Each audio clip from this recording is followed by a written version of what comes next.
부산인 믿음의 가족 여러분, 주님의 사랑으로 문안 인사드립니다. 오늘 하루도 주님의 사랑으로 함께 하시는 복된 날이 되시기를 간절히 소망합니다. 오늘 함께 나누실 하나님의 말씀은 잠언 1장 1절부터 7절의 말씀입니다. 다윗의 아들 이스라엘 왕 솔로몬의 잠언이라. 이는 지혜와 훈계를 알게 하며 명철의 말씀을 깨닫게 하며 지혜롭게 공의롭게 정의롭게 정직하게 행할 일에 대하여 훈계를 받게 하며 어리석은 자를 슬기롭게 하며 젊은 자에게 지식과 근신함을 주기 위한 것이니 지혜 있는 자는 듣고 학식이 더할 것이요 명철한 자는 지략을 얻을 것이라. 잠언과 비유와 지혜 있는 자의 말과 그 오묘한 말을 깨달으리라. 여호와를 경외하는 것이 지식의 근본이언을 미련한 자는 지혜와 훈계를 멸시하느니라. 어려운 일이 생기고 어찌할 바를 모를 때 성도 여러분 어떻게 하십니까? 우리는 당연히 기도를 합니다. 하나님께서 기도하는 가운데 지혜를 주셔서 그 힘들고 어려운 일이 순적하게 해결되었을 때 하나님 감사합니다. 참 지혜를 주셔서 모든 일이 잘 해결됐습니다. 라고 더욱더 큰 감사와 기쁨을 나누며 기분이 좋아집니다. 이번 달부터 지혜의 말씀인 잠언을 묵상하게 됩니다. 우리의 삶에 주님께서 주시는 지혜와 명철함을 받아 여러분의 삶에 기쁨과 감사가 넘쳐나기를 소망합니다. 한마디로 말해서 잠언은 지혜의 보물창고입니다. 그리고 보배이신 예수 그리스도를 알게 하는 복음입니다. 지혜에 대한 솔로몬의 그린 잠언은 총 31장으로 되어 있습니다. 1장부터 9장은 지혜의 근본인 예수 그리스도에 대해서, 또한 10장부터 31장까지는 지혜의 실천인 그리스도의 삶에 대해서 기록되어 있습니다. 1장에 보면 지식의 근본, 또한 9장에는 지혜의 근본이라는 표현이 나옵니다. 이 둘의 내용은 같은 내용으로 여호와를 경외하라는 의미입니다. 지혜의 근본은 곧 예수 그리스도이신 것을 말하고 있는 것이지요. 결국 잠언이 말하는 지혜는 세상의 지혜가 아닌 것입니다. 생명을 얻게 하는 지혜, 구원받은 성도들이 어떻게 살아야 하는가에 대한 지혜에 초점을 두고 있습니다. 열왕기상 3장 9절 말씀에 주의 백성을 재판하여 선악을 분별하게 하옵소서라고 솔로몬이 기도를 하고 있습니다. 하나님께서 솔로몬에게 기도 응답으로 주신 지혜는 선악을 분별하는 지혜입니다. 그리고 성경에서 말하는 선악의 기준은 하나님입니다. 왜냐하면 누가복음 18장 19절에 보면 하나님 한 분 외에는 선한 이가 없다 기록되어 있습니다. 그러므로 하나님을 경외하는 자는 선하고 지혜로운 의인이며 하나님을 모르는 자는 악하고 어리석은 악인입니다. 좀 더 자세히 살펴보겠습니다. 오늘 본문은 잠언의 서문으로서 잠언의 목적과 그 유익을 서술하면서 지혜의 근본이 여호와를 경외함에 있음을 분명히 밝혀주고 있습니다. 1절은 표제로서 다윗의 아들 이스라엘 왕 솔로몬의 잠언으로 소개합니다.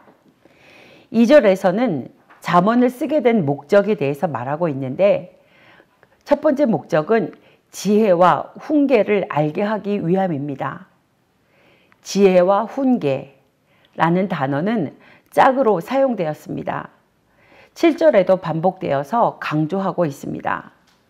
지혜, 호크마라는 단어는 잠언에 40회 이상 등장하는 주요 용어로서 지각, 제주라는 뜻을 갖고 있습니다. 또한 훈계는 징계와 교훈으로 번역할 수 있으며 지혜와 가장 밀접하게 관련된 단어로서 잠언에서 지혜의 대치어로 자주 사용됩니다. 잠언에서 훈계의 내용은 하라 또는 하지 말라의 형식으로 자주 등장합니다. 그러므로 독자는 잠언의 다양한 형식과 내용을 통하여 지혜와 훈계가 과연 무엇인가 알 수 있게 됩니다. 두 번째 목적은 명철의 말을 깨닫게 하기 위함입니다.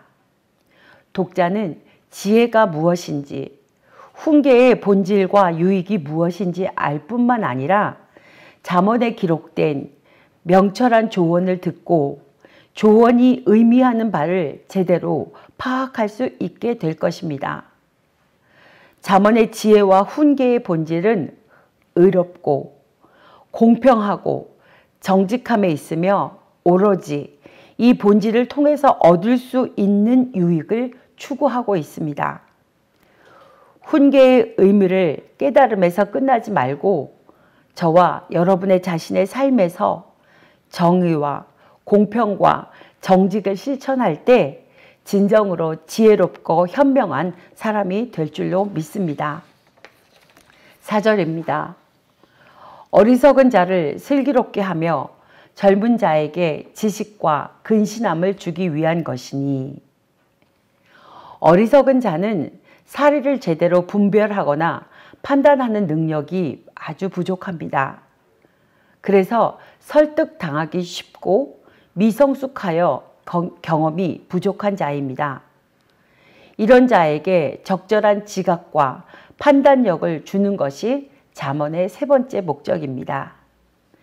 잠언의 목적에서 알 수 있듯이 잠언은 세상이 갈구하는 재물이나 권력이나 명성을 얻는데 그 목적을 두지 않습니다. 잠언은 우리에게 가정과 사회와 국가에서 성공적인 삶을 살도록 지혜를 얻으라고 권유하고 있습니다. 그러나 거짓말이나 속임수 등의 부정하고 불공정한 방법이 아니라 오로지 의롭고 공평하고 정직한 방법을 통해 얻으라고 충고하고 있습니다.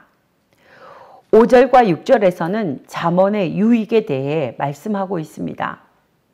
잠언은 어리석은 자에게도 유익이 있지만 지혜 있는 자에게도 유익이 있습니다. 지혜자와 명철한 자는 학식이 늘어나고 지략을 얻고 잠언에 다양하게 나오는 비유를 통해서 깨닫는 유익을 누릴 수 있습니다. 7절을 함께 봉독하기 원합니다. 여호와를 경외하는 것이 지식의 근본이거늘 미련한 자는 지혜와 훈계를 멸시하느니라. 오늘 본문의 요약으로서 잠언이 제시하는 지혜를 얻기 위해서는 여호와를 경외하는 것이 가장 기본적이고 필수적인 태도이며 지혜를 얻는 시작임을 알려주고 있습니다. 여기서 여호와를 경외한다는 것은 하나님을 두렵게 여겨 공포에 떤다는 뜻이 아닙니다. 하나님이 세상과 각 사람의 주권자임을 알고 그를 우러러 존경하고 사랑하는 마음과 행동을 의미하고 있습니다. 세상 사람들은 누구나 지혜롭게 살고 싶어 합니다. 우리가 사는 세상에는 지혜가 필요합니다. 5월과 6월 잠언 말씀을 묵상하는 가운데 하나님께서 주시는 지혜로 깨달으시고 그 깨달음을 실천하셔서 영원한 생명에 이르는 저와 여러분이 되시기를 간절히 소망합니다. 하나님의 선물인 영생 복락을 누리는 복된 삶이 되시기를 간절히 기도합니다. 함께 기도하시겠습니다. 우리를 사랑하시는 주님, 겸손히 주님을 만날 것을 기대합니다. 말씀에 대한 바른 깨달음을 위해 성령님 저희에게 깨달음을 허락하여 주시옵소서. 하나님은 어떤 분인지 나에게 주시는 말씀을 삶에 적용하여 예수님 닮아가기를 원합니다. 주님 도와주십시오.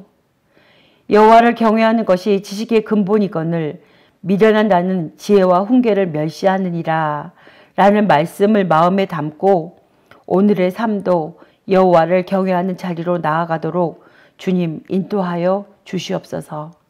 예수님의 이름으로 기도드립니다. 아멘.